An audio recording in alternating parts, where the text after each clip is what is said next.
प्रणाम नमस्कार। मैं हूं गणेश शिवरकर और जीएच टीवी के इस बॉलीवुड के चैनल में आप सबका बहुत बहुत बहुत स्वागत है। मेरे को बहुत मजा आता है बॉलीवुड की न्यूज देने में, सही में, क्योंकि बॉलीवुड वाले ऐसे कर सकते हैं, नाम पाने के लिए कुछ भी कर सकते हैं।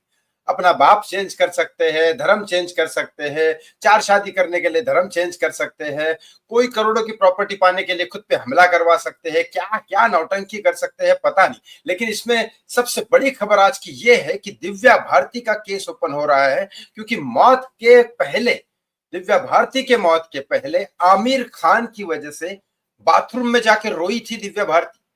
बताता हूं पूरा का पूरा केस रीओपन होने के बाद आमिर खान पे भी आएगी दिक्कत।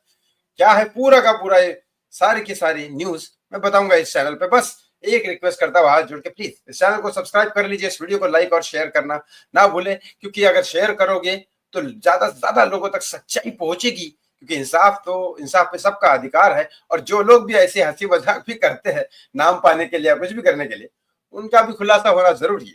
तो सबसे पहले बात करता हूं, यस, ट्विंकल खन्ना और रिंकी खन्ना दोनों बहनें, आप सबको पता है ट्विंकल खन्ना का करियर राजेश खन्ना की बेटी के दौर पे बहुत अच्छा चलना चाहिए था। बहुत सारी फिल्में मिली उसको, लेकिन एक भी फिल्म में कमाल नहीं कर पाया।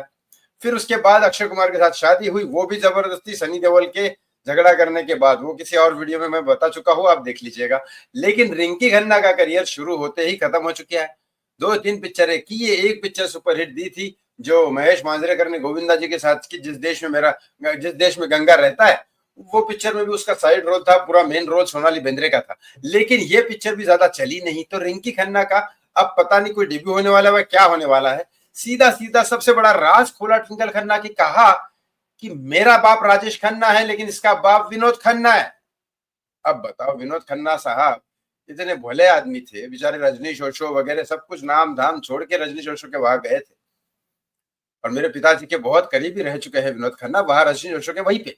लेकिन एक बात बताओ आपको, विनोद खन्ना साहब क्या कोई मतलब है नहीं इस चीज में, लेकिन क्या हुआ है मामला मैं बता देता हूं आपको। पता है राजेश खन्ना की दो बेटियां थी, ये रिंकी थी। लेकिन अब कहीं ना कहीं पब्लिसिटी के लिए कुछ ना कुछ तो करना पड़ेगा। जब पति अक्षय कुमार है और मेरी बहन का नाम लेके या कुछ ना कुछ कंट्रोवर्सी करके कुछ ना कुछ करना पड़ेगा। पति का नाम लेके कंट्रोवर्सी कर नहीं सकती, क्योंकि पति बोलेगा मैं अपनी मेहनत पे नाम कमा रहा हूं और तू मेरे नाम से कंट्रोवर्सी करके अपना नाम कमा रही है।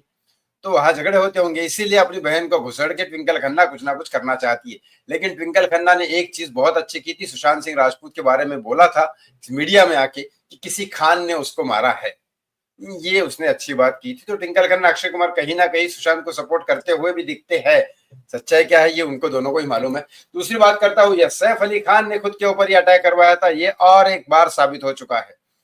शरीफुल इस्लाम ये नाम का आदमी बांग्लादेश से आया है, जिसको पकड़ में लिया है किसने? मुंबई पुलिस ने। और अब मुंबई पुलिस ने क्या कहा वो भी बता देता हूं, लेकिन सीधी सीधी बात है कि ये आदमी के फिंगरप्रिंट्स जो है, ये आदमी और वो शरीफुल इस्लाम जो सीसीटीवी में दिख रहा है, वो और ये शरीफुल इस्लाम की दोनों की शक्लें मैच नहीं होती, नाक मैच नहीं होती, आंखें मैच नहीं होती, बाल बाल तो चलो ठीक है कटा सकते हैं, लेकिन आप जो जाने वाला और आने वाला भी शख्स देखोगे ना, उनके भी पैंट के कलर अलग अलग है। वो मैं यहाँ पे मिला नहीं मुझे फोटो। लेकिन दूसरी बात ये करता हूं कि अब पहले जो एक दिन पहले की न्यूज थी कि शरीफुल इस्लाम के फिंगरप्रिंट्स सैफ के घर पे मैच नहीं कर रहे। अभी तक इतना टाइम हो गया, 2-2.5 महीने हो गए इस केस को होके, अभी तक मुंबई पुलिस ने चार्जशीट फाइल नहीं किए। पता है आपको? क्योंकि चार्जशीट झूठ बनाने में 100 सबूत बनाने पड़ते हैं, और सब सबूत बनाने पड़ते हैं तो शरीफुल इस्लाम को वहां लेके गए होंगे घर में, फिर उसके फिंगरप्रिंट्स बनाए होंगे, और फिर उसके बाद वो फिंगरप्रिंट्स के निशान लिए होंगे, फिंगरप्रिंट्स एक्सपर्ट को भेजे होंगे, फिर वहां से उन्होंने चार्जशीट अभी भी नहीं बनाई, न्यूज में मीडिया में खबर डाल दी कि हाँ शरीफुल इस्लाम के अब फिंगरप्रिंट्स मिल रहे, मतलब पहले नहीं मिल रहे थे अब मिल रहे। कहां पे मिल रहे? बेडरूम के दरवाजे पे, फर्श पे, और मेन दरवाजे, ये 3 दरवाजे पे मिले। चलो मेन दरवाजा उसने मतलब खोला, बेडरूम का दरवाजा भी उसने खोला, किसी को खोलने के लिए दरवाजा वरवाजा नहीं टकराया, और सैफ अली खान ने भी उसको मारा, तभी तो फर्श के ऊपर उसके निशान आए होंगे। तो मतलब कहीं फर्श पे गिरा तभी तो मारा होगा, तभी गिरा होगा। तो इतना सब होने के बाद सैफ अली खान, इसके घर के इतने सारे लोग एक आदमी को मार पीट के नहीं भगा सकता, ऐसे बहुत सारे सवाल है। लेकिन पहले फिंगरप्रिंट्स मैच नहीं कर रहे थे, अब फिंगरप्रिंट्स मैच कर रहे। ये क्या बात है। चलो, ये तो मुंबई पुलिस वहां परमवीर सिंह ही मैच कर रहा है लीलावती हॉस्पिटल के सारे लोगों को, स्टाफ को, वहां काम कर रहा है। मुंबई पुलिस से बॉलीवुड वालों की सगी है, तो सैफ अली खान जैसा बोलता है वैसे करना पड़ेगा। और 15,000 करोड़ की प्रॉपर्टी के लिए सैफ ने किया, लेकिन 15,000 करोड़ की प्रॉपर्टी तो गवर्नमेंट खाने वाली है, क्योंकि लीगल लॉ वही बोलता है कि शत्रु प्रॉपर्टी है। तो सैफ के हाथ में कुछ नहीं मिला है, लेकिन बस उसको जेल जाने से बचने के लिए सब करना पड़ेगा। बात करता हूं अब दिव्या भारती के केस की। आज की सबसे बड़ी न्यूज, दिव्या भारती पूरे बिल्डिंग में, उस समय से एक रूल था पूरे बिल्डिंग में, बीएमसी का रूल है कि किसी भी घर की खिड़की अगर बड़ी है तो वहां ग्रिल लगानी पड़ेगी, या तो कमर के ऊपर तक आपको वो ग्रिल लगानी पड़ेगी, मतलब बाहर का बालकनी बड़ा है तो। लेकिन पूरे बिल्डिंग में लगी हुई है, सिर्फ दिव्या भारती के घर में वो ग्रिल लगी हुई है नहीं, ताकि दिव्या भारती को धक्का मार सके, गिर सके वो, या धक्का मार सके। बराबर धक्का ही मारा है, क्योंकि दिव्या भारती भी क्योंकि सीधी सी बात है, वो वहां पे कहे, पुलिस एफआईआर में ये लिखा है कि वो वहां पे वाइन पी रही थी और काम वाली बाई काम कर रही थी, और रसोई घर में ये बालकनी थी, और नीता लुल्ला और उसके हस्बैंड जो फैशन डिजाइनर है आज भी, वो बेडरूम में बैठे थे। मतलब आपने किसी गेस्ट को घर पे बुलाया, कॉस्ट्यूम डिजाइनर को, उनको बेडरूम में बैठाया, और आप बात कर रहे हो भाई के साथ दारू पीते हुए, वाइन पीते हुए। ये किसकी बात, क्या कर क्या रहे, मतलब क्या पुलिस को अकल तब से नहीं है, अब तक आई नहीं है। कुछ भी स्क्रिप्ट लिख लेते हैं। दिव्या भारती वहां क्यों रहेगी, अंदर घर में रहेगी ना, अपने गेस्ट के साथ ड्रिंक करते हुए या उनके साथ बात करते हुए। नहीं, वो भी बालकनी में बैठ के बात कर रही है, इधर देख के बात कर रही है, और पीछे बालकनी, और उसका पैर फिसला और गिर गई। क्योंकि डिप्रेशन वाली थ्योरी, सुसाइड वाली थ्योरी दिव्या भारती में काम ही नहीं करती थी, क्योंकि 19 साल में उसने इतना नाम कमा लिया, इतनी फिल्में कर ली, इतना सब कुछ हो गया कि उसका तो कोई सवाल ही नहीं आता डिप्रेशन का। क्योंकि वो छोटी से एकदम अचानक ही 1.5-2 साल में उसने ब्लास्ट कर दिया था फिल्म इंडस्ट्री में, सबके साथ काम कर लिया था उसने। ऐसा कोई बचा नहीं था जिसके साथ उसने काम ना किया हो।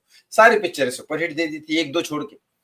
लेकिन अब बात बताइए, अब ये अचानक रीओपन होने वाला है केस, क्योंकि मौत के पहले आमिर खान ने उसको रुला दिया था, और इतना रुला दिया था कि बाथरूम में जाके रोई है दिव्या भारती। क्या था पूरा किस्सा, मैं बताता हूँ। एक फिल्म थी यशराज की, उस समय यश चोपड़ा का इतना दम था, कि आज भी है, लेकिन यश चोपड़ा का इतना दम था कि बड़े से बड़े सेलिब्रिटी भी उनको स्क्रिप्ट नहीं पूछते थे, क्या स्क्रिप्ट है क्या नहीं। तो ऐसे ही उन्होंने स्क्रिप्ट नहीं बताई। पिक्चर का नाम था डर। डर में उन्होंने साइन किया था पहले दिव्या भारती और आमिर खान, क्योंकि दिव्या भारती उस समय की सबसे खूबसूरत और ब्यूटीफुल लड़की थी, कि चलो डर पिक्चर में बहुत ही खूबसूरत और ब्यूटी और बहुत ही सिंपल सी, और कोई उसके ऊपर हमला करे तो डरने वाली। और ये दिव्या भारती के अंदर सारे गुण थे, कि बहुत ब्यूटीफुल थी, कि उसके लिए कोई इतना पागल हो सकता है, जैसे डर में शाहरुख खान होता है, वही स्क्रिप्ट थी। तो उसके लिए दिव्या भारती यशराज को बहुत सही लगी। लेकिन इतने में डर पिक्चर में आमिर खान को बताया, आमिर खान की इतनी औकात नहीं थी कि वो यशराज को पूछ सके कि आपका स्क्रिप्ट क्या है। ठीक है, तो आमिर खान और दिव्या भारती का हुआ, वहां पे फाइनल हुआ। सनी देओल तो पहले से फाइनल थे, क्योंकि नेवी ऑफिसर चाहिए था एकदम दमदार, तो वो सनी देओल से बढ़िया कोई नहीं था उस समय। तो ये दोनों को साइन किया गया था, दिव्या भारती आमिर खान को।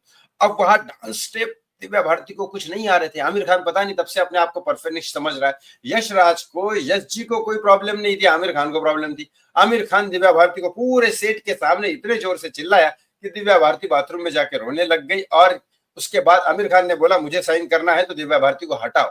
ये पिक्चर दिव्या भारती के लिए बहुत मायने रखती थी, क्योंकि यशराज के साथ उसको काम करना था, यश चोपड़ा के साथ उसको काम करना था। और माना जाता है यश चोपड़ा बहुत ही खतरनाक, मतलब बहुत ही बढ़िया डायरेक्टर थे। सिलसिला और शाहरुख खान की बाजीगर पता नहीं कितनी सारी पिक्चर उन्होंने तब दे चुके थे, दीवार वगैरह। तो दिव्या भारती, किसी भी एक्टर के लिए उनके साथ काम करना बड़ी बात थी। तो आमिर खान की वजह से दिव्या भारती को निकाल दिया, जूही चावला को लिया। और बाद में जब स्क्रिप्ट आमिर खान को बताई गई, तो भाई साहब आमिर खान ने मना कर दिया कि मैं ये विलन का रोल नहीं करूंगा। उस समय शाहरुख खान की एंट्री हुई। शाहरुख खान ने डर पिक्चर में किया। सारे लोगों ने जब इनकार किया तो यश जी को शाहरुख खान ने बोला मैं करूंगा काम।